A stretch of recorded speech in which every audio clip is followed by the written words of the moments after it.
ছোটবেলায় আমরা সবাই ব্যাটম্যান আর সুপারম্যানকে নিয়ে কত গল্প শুনেছি। একজন পৃথিবীর ভিতর থেকে উঠে আসা এক রক্ত মাংসের হিরো, যার নেই কোনো সুপার পাওয়ার, তবুও নিজের ইচ্ছাশক্তি, বুদ্ধি আর তীক্ষ্ণ ন্যায়বোধ দিয়ে প্রতিদিন যুদ্ধ করে যায় অন্যায়ের বিরুদ্ধে। হ্যাঁ, তিনিই ব্যাটম্যান। আর অন্যজন একদমই বাইরের জগৎ থেকে আসা, যেন এক দেবতা, অপরিসীম শক্তির অধিকারী, ভরসার প্রতীক, সুপারম্যান। এই দুই কিংবদন্তি চরিত্র একসাথে এক সিনেমায়। এটা শুধু কমিক ফ্যানদের জন্য না, আমাদের মতো সাধারণ দর্শকদের জন্য ছিল এক ঐতিহাসিক মুহূর্ত। তবে ব্যাটম্যান ভার্সেস সুপারম্যান যে কেবল এক সুপারহিরো সংঘর্ষের গল্প, তা কিন্তু না। সিনেমাটি এক গভীর দ্বন্দ্বের প্রতিচ্ছবি। সুপারম্যানের অগাধ শক্তির সম্ভাব্য বিপদকে ভয় পেয়ে ওঠেন ব্যাটম্যান। তার চোখে সুপারম্যান এক অদৃশ্য হুমকি। আজ না হোক কাল এই দেবতা যদি বিপদে চলে যায়। অন্যদিকে সুপারম্যান ব্যাটম্যানের অন্ধকারাচ্ছন্ন বিচার পদ্ধতিকে দেখে প্রশ্ন তুলেন, এই মানুষটা কি ন্যায় বিচারের মুখ, নাকি ভয় আর প্রতিশোধের মুখোশ? সিনেমা আমাদের নিয়ে যায় এক জটিল প্রশ্নের জগতে। হিরো কে? ন্যায় বিচার মানে কি? আমরা কাকে বিশ্বাস করব? শক্তিকে না আদর্শকে? জ্যাক স্নাইডার তার ট্রেডমার্ক স্টাইলে সিনেমাটিকে বানিয়েছেন এক মোহনীয় ভিজুয়াল অভিজ্ঞতা। প্রতিটি অ্যাকশন সিন, স্লো মোশন, রঙের ব্যবহার, আলোর খেলা, সবকিছু যেন একটা চিত্রকবিতা। আর ব্যাকগ্রাউন্ড স্কোর, গায়ে কাটা দেওয়া ছাড়া আর কোনো উপায় নেই। বিশেষ করে ওয়ান্ডার ওম্যানের থিম বাজার মুহূর্তটা এক কথায় লেজেন্ডারি। Performance, Ben অ্যাফ্লিক। এটা তার প্রথম ব্যাটম্যান হলেও তিনি নিজেকে প্রমাণ করেছেন। পরিণত, ক্লান্ত, রেগে থাকা এক ব্রুস ওয়েন, যার চোখে আগুন আর অন্তরে দহন। হেনরি ক্যাভিল, শান্ত, সংবেদনশীল, অথচ দ্বিধায় ভরা। তার সুপারম্যান যেন বাস্তব ও পরাবাস্তবের মাঝের সেতু। গেল গ্যাডট, প্রথমবার ওয়ান্ডার ওম্যান হয়ে পর্দায় এসে কেবল অ্যাকশন না, এক ভয়ানক কারিজমা নিয়ে হাজির হয়েছিলেন। তার ক্লাইম্যাক্স এন্ট্রি একেবারে গুজবাম্পস গ্যারান্টেড। জিজ এজেনবার্গ, তার লেক্স লুথার চরিত্রটি বিতর্কিত, কিন্তু অস্বীকার করার উপায় নেই, সে ছিল আনসেটিংলি ইফেক্টিভ।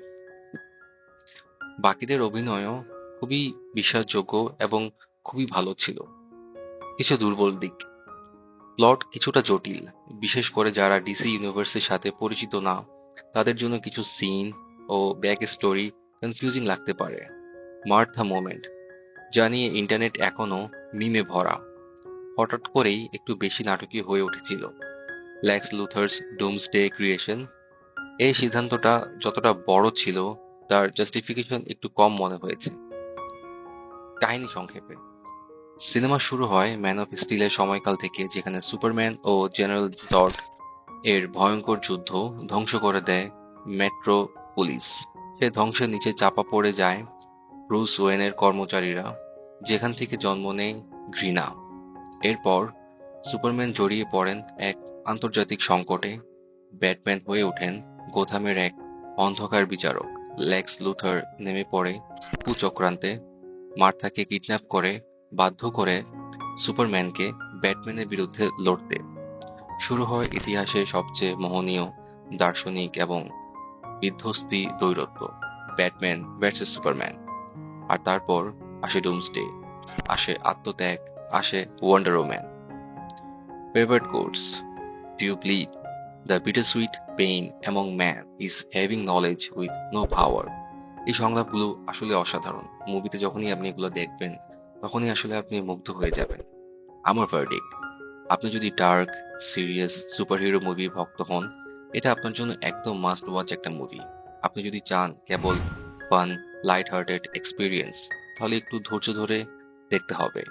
পারফেক্ট না হলেও এটা স্পেশাল, কারণ এখানে যুদ্ধটা শুধুই মাংসপেশির না, এটা নীতির, আদর্শের এবং বিশ্বাসের। শেষ কথা, ব্যাটম্যান ভার্সেস সুপারম্যান একবার নয়, দুবার দেখার মতো একটি মুভি। প্রথমবার দেখবেন চোখ দিয়ে, দ্বিতীয়বার দেখবেন হৃদয় দিয়ে। তখন বুঝবেন এই সিনেমা এক ধরনের আধুনিক ট্র্যাজেডি। এটা শুধু দুই হিরোর লড়াই না, এটা ছিল বোঝাপড়ার যুদ্ধ, আত্মত্যাগের ভাষা, আর নায়কের ভিতরের মানুষকে খোঁজার একটা চেষ্টা। আপনি কি দেখেছেন ব্যাটম্যান ভার্সেস সুপারম্যান? তাহলে নিচে কমেন্টে জানিয়ে দিন টিম ব্যাটম্যান না টিম সুপারম্যান। আর এখনো না দেখে থাকলে আজই দেখে ফেলুন জ্যাক স্নাইডারের এই মহাকাব্যিক সৃষ্টি। The review man signing off, because every movie has more to say than what meets the eye. আরও এমন গভীর ফিলোসফিক্যাল মুভি বিশ্লেষণ পেতে চোখ রাখুন দ্য রিভিউ ম্যানের পরবর্তী রিভিউতে। Take care, by.